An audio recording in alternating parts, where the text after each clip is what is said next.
Sur les pistes du département des Bamboutous, à l'ouest Cameroun, une file de Prado noirs, mais pas mal intentionnée. À bord, nous accompagnons le ministre de l'administration territoriale pour une mission d'évaluation dans le nord-ouest. Une région en proie à une grave crise politique et sécuritaire depuis 2016. De Babadjou, dans les Bamboutous, région de l'ouest, à Bamenda, pas plus de 45 minutes normalement pour parcourir cette distance d'à peine 40 km. Seulement, il nous faut pas moins d'1h30 pour allier le chef-lieu de la région du nord-ouest, tellement la route est sinueuse et rocailleuse. Depuis la ville de Mbouda, le cortège a été rejoint par des blindés légers des forces de défense et de sécurité. C'est qu'en plus du mauvais état de la route, les autorités redoutent une éventuelle attaque par des groupes armés séparatistes très actifs dans la zone.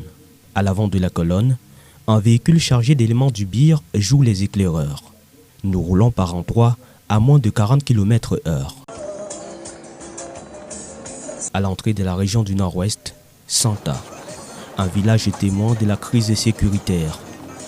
Rue déserte, bitume quasi inexistant. Au passage, juste un nuage de poussière qui envahit des habitations abandonnées. Les travaux de bitumage entrepris sur cet axe routier depuis quelques années piétinent, du fait de divers mots d'ordre imposés par les sécessionnistes. Au bout du trajet, la ville de Bamenda.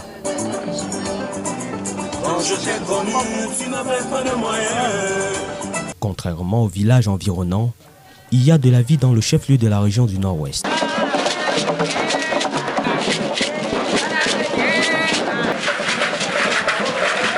À première vue, tout paraît normal, mais cette ambiance n'est observée que de jour.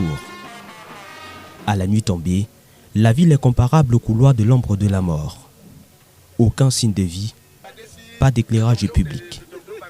Nous repartons comme nous sommes venus, sous très forte escorte militaire. Mais cette fois, le trajet peut s'avérer plus dangereux.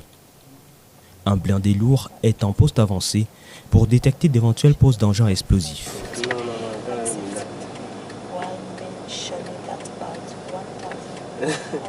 Le long de l'itinéraire, des militaires sont postés à tous les 200 mètres pour monter la garde.